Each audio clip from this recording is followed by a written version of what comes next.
Assalamualaikum warahmatullahi wabarakatuh. Agama di zaman Jawa, zaman dahulu, sebelum masuk ajaran-ajaran seperti Buddha, Hindu, Islam, Kristen, Katolik, dan Konghucu masuk ke Indonesia, nenek moyang kita sudah memiliki agama yang percaya kepada satu Tuhan. Agama ini disebut agama Kapitayan atau agama Jawi.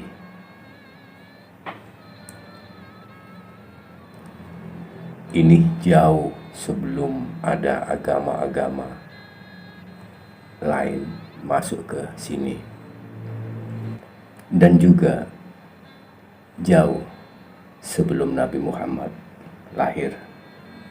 Jadi, jika ada yang bertanya, agama apa nenek moyang kita dulu sebelum ada agama yang masuk ke Nusantara, yaitu agama Kapitayan, bukan Hindu, bukan juga Buddha, dan lain-lain.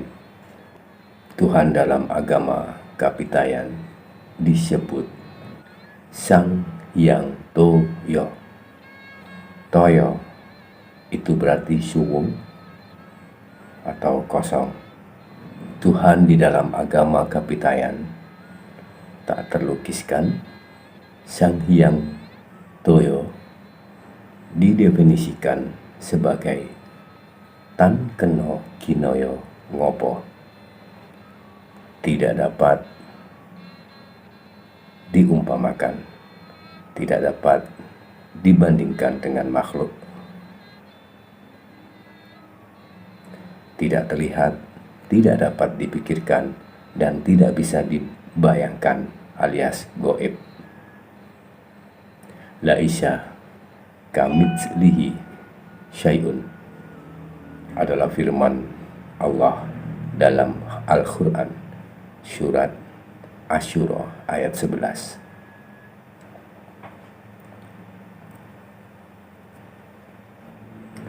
Di dalam surat ini dikatakan bahwasanya Allah tidak bisa diumpamakan, tidak sama dengan makhluknya, dan tidak terlihat, tidak bisa dipikirkan, dan tidak bisa dibayangkan. Itulah sebabnya ketika Islam masuk dan diperkenalkan ke masyarakat Jawa, ya seperti tumbuh bertemu tutup klop. Mungkin saja ini yang menyebabkan kenapa sekarang mayoritas penduduk Indonesia memeluk agama Islam. Pada zaman dulu, para wali songo juga mampu menerjemahkan prinsip-prinsip kejawen yang ternyata sangat mirip dengan ajaran Islam.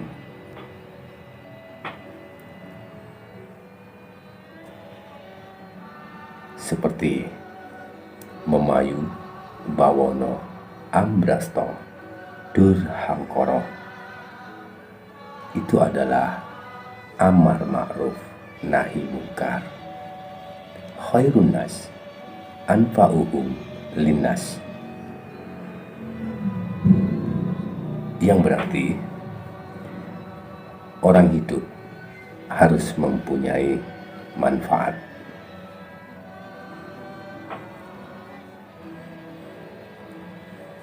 Dan ini yang juga sering kita salah mengartikan. Manunggaling kawula Gusti. Manunggaling kawula Gusti ini adalah konsep dari La ilaha illallah. Pembahasan manunggaling kawula Gusti. Saya akan mulai dari sini. Pembahasan ini harus pelan-pelan dan tuntas. Karena jika kita benar dalam memaknai, maka hidup kita dan mati kita bisa lurus. Namun, jika kita salah memaknainya, kita bisa jadi sesat. Maka, jika Anda sudah sampai di sini, silakan lanjutkan sampai akhir dari pembahasan ini, agar kita tidak salah faham. La ilaha illallah, itu tiada Tuhan selain Allah.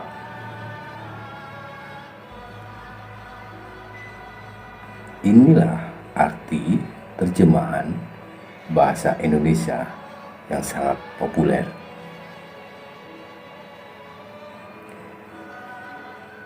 Namun nyatanya, itu sebetulnya masih kurang tepat.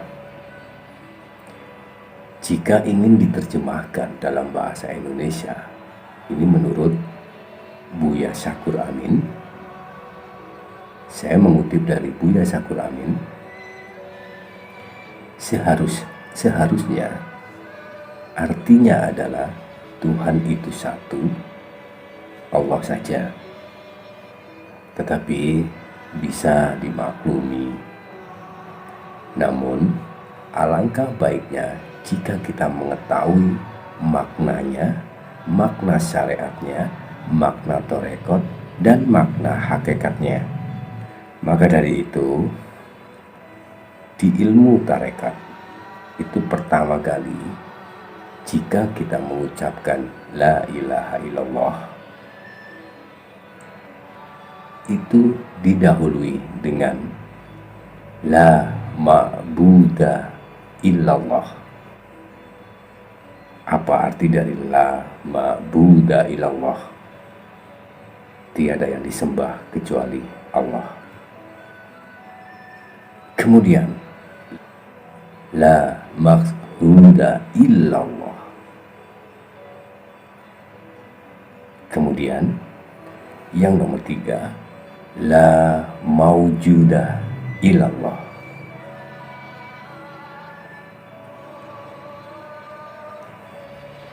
Jadi La ma'buda, La maqsuda, kemudian La maujuda. Di dunia dan alam semesta seisinya ini tidak ada wujud yang hakiki kecuali Tuhan itu sendiri. Tuhan adalah penyebab atau wajibul wujud.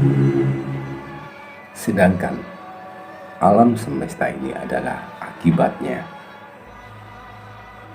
Tuhan ada sebelum kita ada.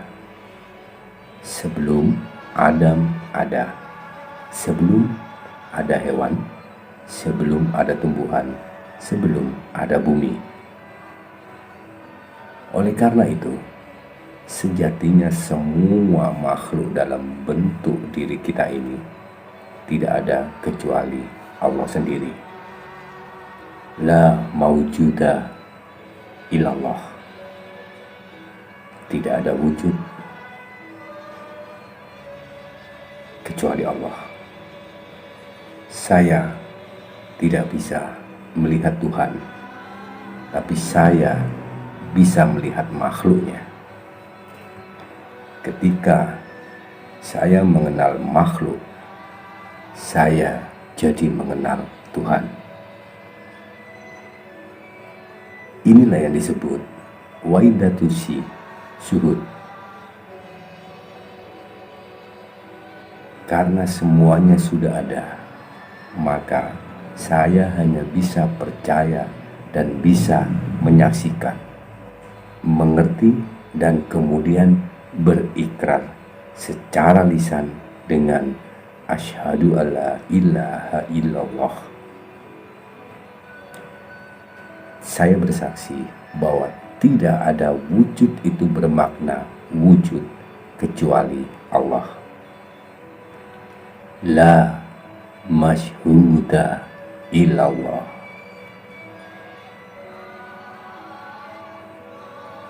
Tidak ada yang disaksikan dengan hak kecuali Allah. Bumi itu ada, namun bisa sirna. Ada selesainya, ada ujungnya. Sedangkan Allah adalah wajibul wujud yang baqa atau yang kekal. Jadi, jika Tuhan berkehendak, Tuhan dapat memulai bumi ini dan bisa mengakhiri keberadaan bumi ini. Begitu juga wujud-wujud yang belum ada. Gampang kita contohkan, misalnya cucu. Sekarang saya sudah punya anak, namun belum punya cucu. Cucu saya sekarang belum hadir, namun nanti bisa dihadirkan wujudnya. Tapi cucu saya tidak bisa wujud tanpa kehendak Tuhan. Semuanya menjadi tidak penting. Maka karena semua ini ada yang mengkehendaki, maka kita harus menyembah kepada yang punya kehendak itu. La ma'buda illallah. Tidak ada yang patut disembah kecuali Allah. Makna la ma'buda illallah juga dijelaskan dalam surat Al-Fatihah yang setiap hari wajib kita baca dalam sholat, yakni iyyaka na'budu, hanya kepada Engkau kami menyembah. Itulah sebabnya para ulama tasawuf mengatakan bahwa makna la ma'buda illallah, tidak ada yang berhak disembah selain Allah, itu adalah makna syariat. La maujuda illallah, tidak ada makna wujud kecuali Allah. Ini adalah makna dari Torekot. La masyhuda illallah, tidak ada yang patut disaksikan kecuali Allah. Ini adalah makna hakikatnya.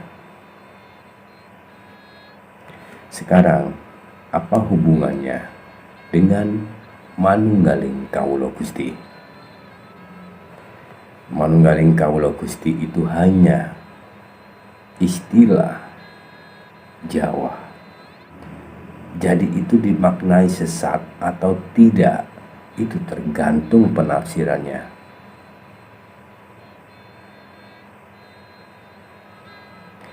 Jika kalimatnya tentu saja tidak sesat, namun tafsirnya yang bisa berbeda-beda.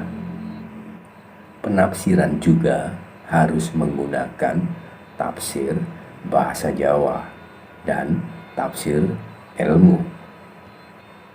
Manunggaling kawula Gusti sebenarnya merupakan konsep sahadat masyarakat zaman dulu yang diajarkan oleh Syekh Situ Jenar kepada masyarakat Jawa zaman dulu untuk memahami Islam. Maka kita harus membahasnya secara urut. Jika tidak urut, bisa salah dan bisa dimaknai dengan kesesatan. Kita ambil arti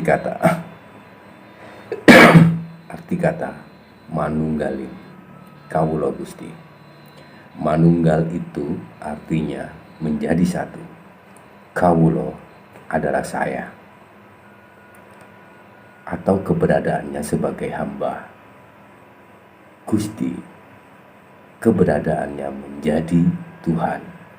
Aku dan Tuhan adalah hubungan antara makhluk dan penciptanya.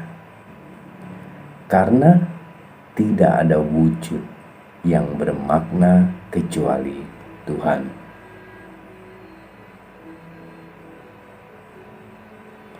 Maka saya sebenarnya tidak ada. Yang ada hanya Tuhan. Aku menjadi ada karena Tuhan. Aku menjadi ada karena Tuhan ada. Ada zat yang membuatnya menjadi ada.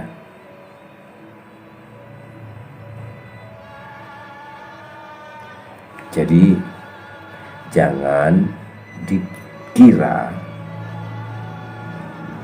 atau jangan dianggap bahwa Allah atau Tuhan itu masuk ke kita. Bukan begitu.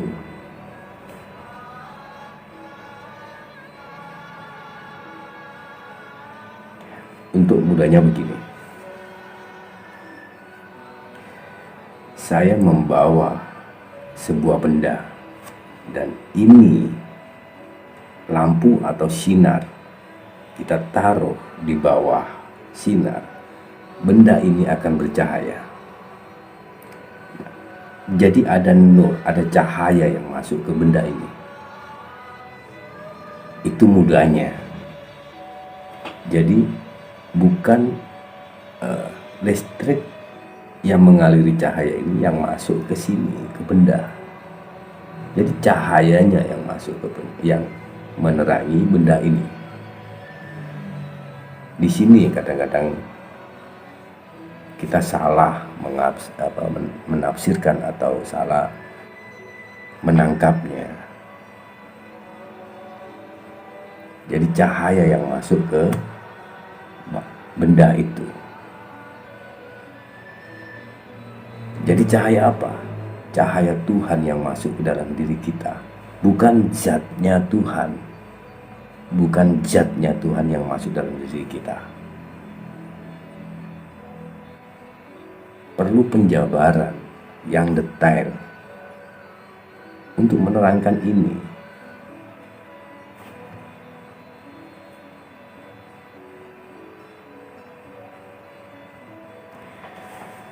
Lebih simpelnya, lebih gampangnya. Jadi wujudku di dunia ini karena ada nurullah, cahaya Tuhan. La maujuda illallah. Tiada yang wujud bermakna wujud kecuali Allah.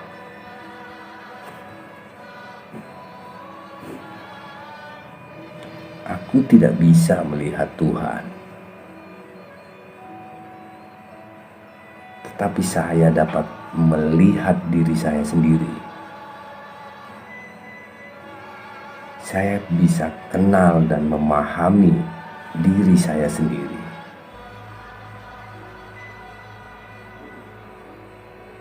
Ketika saya mengenal diri saya, maka saya bisa mengenal Tuhan. Karena apa? Karena wujudku sudah ada. Dan karena tidak ada wujud itu bermakna wujud kecuali Tuhan. Aku yakin bahwa aku adalah bukti keberadaan Tuhan. Kemudian saya bersaksi dalam hati saya dan berikrar secara lisan, asyhadu alla ilaha illallah. Saya bersaksi bahwa tidak ada Tuhan yang bermakna wujud kecuali Allah. Ini sama dengan konsep la masyhuda illallah. Tidak ada yang disaksikan dengan hak kecuali Allah. Siapakah aku atau Anda? Saya adalah roh yang diberikan jasad dan diciptakan dalam satu paket dengan akal dan nafsu. Asal saya dari surga, dan jika Tuhan mengizinkan, saya dan Anda akan pulang kembali ke sana. Sebelum saya diberi tubuh, di alam roh, saya ditanya sama Tuhan, apakah kamu tidak percaya saya adalah Tuhanmu? Dan saya menjawab, iya, saya bersaksi bahwa saya adalah ciptaanmu. Kemudian saya dititipkan kepada kedua orang tua dan dilahirkan oleh ibu dalam keadaan suci, pancer.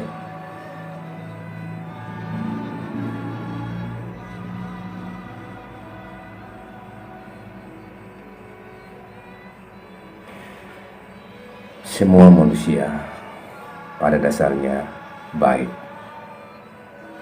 dan ini masih dari separuh pembahasan kita. Besok saya akan melanjutkan pembahasan ini. Ikuti terus. Jika tidak, kita bisa salah paham dan bisa mengkategorikan sesat. Jadi, tunggu pembahasan berikutnya.